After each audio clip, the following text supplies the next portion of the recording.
Good evening friends. जैसे कि हमने कल देखा था कि एयर इंटरव्यूज़ के लिए मैंने आपको कहा था, तो आज हम क्या देखने वाले हैं एयर इंटरव्यूज़ में।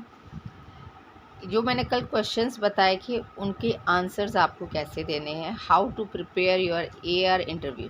आपको अपने असिस्टेंट रजिस्ट्रार, यदि आपको लग रहा है, अभी हालांकि प्रोविजनल की आयु की तरफ से आई नहीं है, बट यदि आपको लग रहा है कि आपके मार्क्स बहुत अच्छे हैं, तो उसका वेट ना करके अभी से ही उसको इंटरव्यू को प्रिपेयर करना स्टार्ट कर दो। ठीक है, तो स्ट्रॉन्ग कैंडिडेट यदि आपको बनना है तो आपको इन टिप्स को फॉलो करना स्टार्ट कर देना चाहिए विदाउट टेकिंग एनी टाइम कि आप किसी कोचिंग इंस्टीट्यूट में जाओ, क्योंकि वहाँ पर भी वो सिर्फ बॉडी लैंग्वेज बताएंगे आपको। एग्जैक्ट क्वेश्चंस उनको भी नहीं पता और ना मुझे पता है कि वो लोग क्या पूछ सकते हैं। जैसा कि वो संभावित बताएंगे, मैं भी आपको संभावित कुछ टिप्स दे रही हूँ। उनको यदि आप फॉलो कर लेते हैं तो 70% आपकी प्रिपरेशन हो जाएगी। बाकी का जो है 30% वो आपके ऊपर है कि आप अपने आप को कैसे रिप्रेजेंट करते हो। ठीक है, आपका कॉन्फिडेंस लेवल, आपका आई कांटेक्ट, आपकी बॉडी लैंग्वेज, आपका ड्रेसिंग सेंस, ये सब भी इंक्लूड होता है ड्यूरिंग योर इंटरव्यू। वो लोग ये भी देखते हैं आपकी बॉडी लैंग्वेज कैसी है, आप कॉन्फिडेंट है कि नहीं, घबरा तो नहीं रहे हो, आपका जीके कैसा है मध्य प्रदेश को लेकर, आपका आईक्यू लेवल कैसा है, आप इंस्टेंट किसी चीज़ को बता पा रहे हो, यानी आपने कुछ तैयारी की भी है या ऐसे ही आ गए हो। तो बिना समय न गवाते हुए मैंने जैसे आपको कल ये फैक्ट की पॉइंट्स बताए थे। एक तो इंट्रोडक्शन आपका खुद का कि tell me about yourself. यदि वो लोग पूछते हैं कि मैडम आप अपने बारे में बताइए, तो वहाँ बच्चों की तरह स्टार्ट मत हो जाना कि मेरा नाम ये है, मैं यहाँ का रहने वाला हूँ या मैंने यहाँ से पढ़ाई की है। नहीं, सीधे अपने स्कूल से स्टार्ट करना कि मैंने यहाँ से पढ़ाई की है सर, और ये मैंने क्वालिफ़िकेशन मेरी ये है, इसमें मेरा स्ट्रॉन्गेस्ट है, मतलब मैं इसमें स्ट्रॉन्ग हूँ, मेरा ये वाला सब्जेक्ट स्ट्रॉन्ग रहा है, या मेरा की इंटरेस्टेड जो आपका कोर इंटरेस्टेड जो सब्जेक्ट रहा हो उसके बारे में बताओ। बट वहाँ पर जो जो तुम इंट्रोडक्शन में बोल रहे हो उसके बारे में तुमको डेप्थ नॉलेज होना चाहिए। जैसे यदि आपका सब्जेक्ट रहा है, मान लीजिए आपने इलेक्ट्रॉनिक या मान लीजिए आपने बीएससी की है, या मैं अपनी उदाहरण ले लेती हूँ, मान लो मैंने बीकॉम किया है, तो यदि मैंने बीकॉम के साथ एमकॉम भी किया है, 7 साल यदि मैंने किसी चीज़ को दी है, 11 12 बीकॉम एमकॉम, टोटल हो गया ना 7 साल।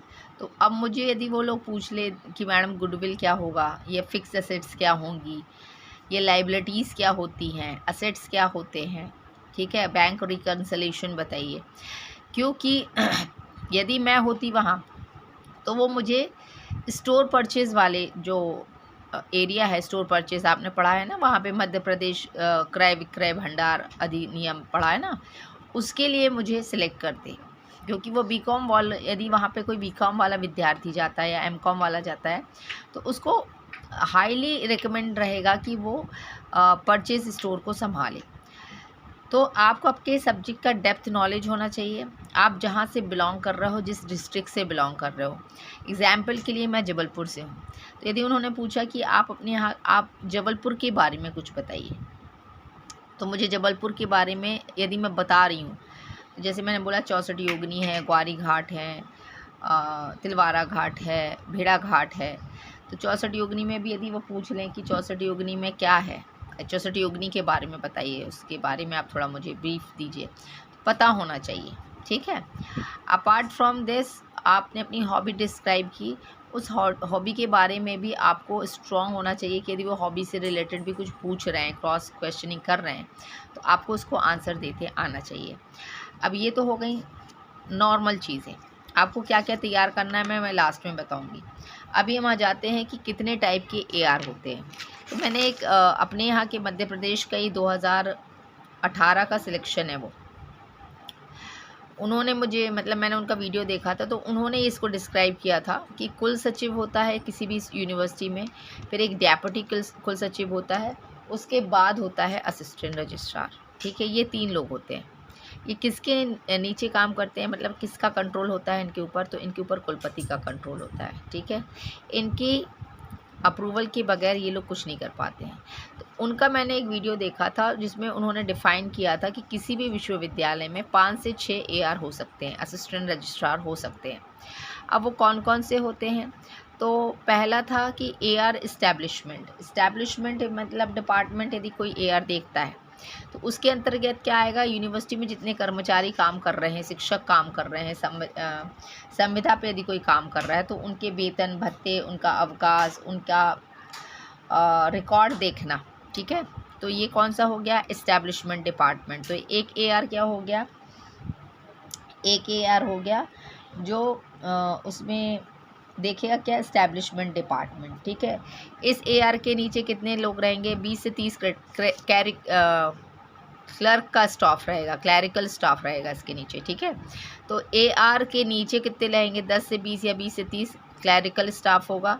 ये मेनली देखा गया यूनिवर्सिटी के शिक्षक, कर्मचारी, उनके वेतन भत्ते, अवकाश।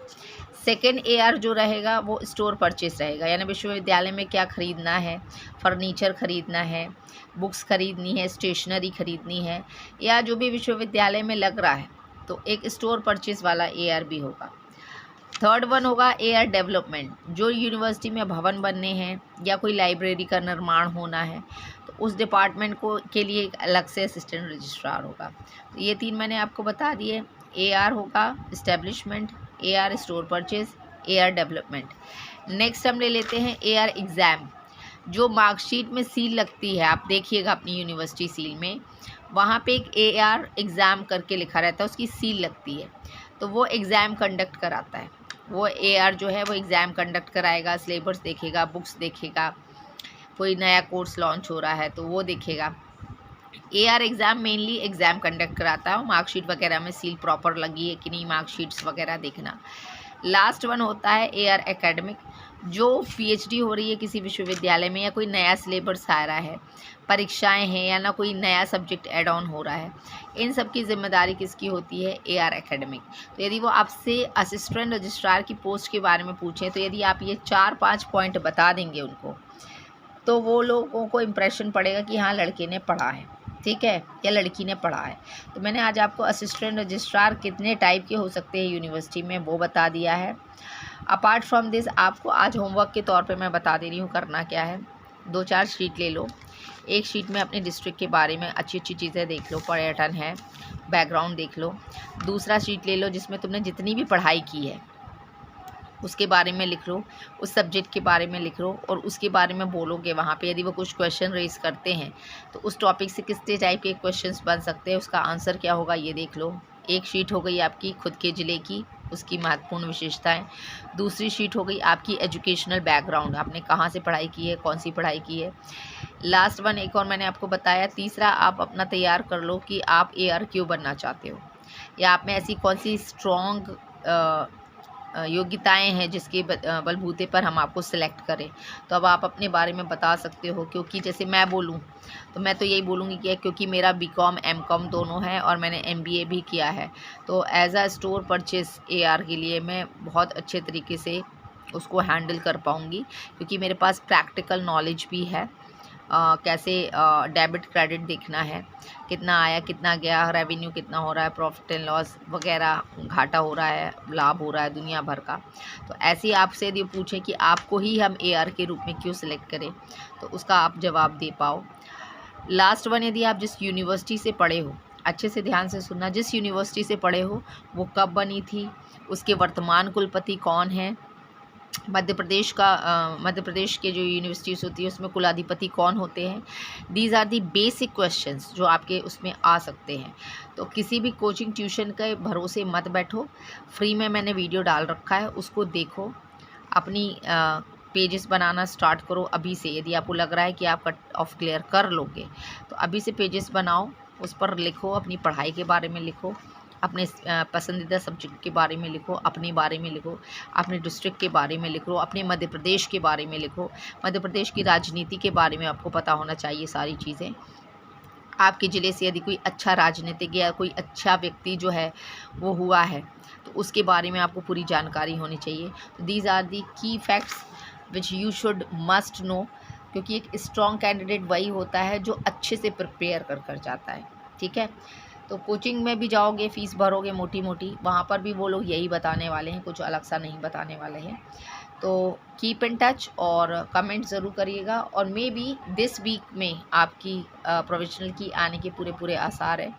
सो कमेंट ज़रूर करें, और जो फर्स्ट टाइम विज़िट कर रहे हैं वो चैनल को लाइक और सब्सक्राइब ज़रूर करें दोस्तों। Thank you.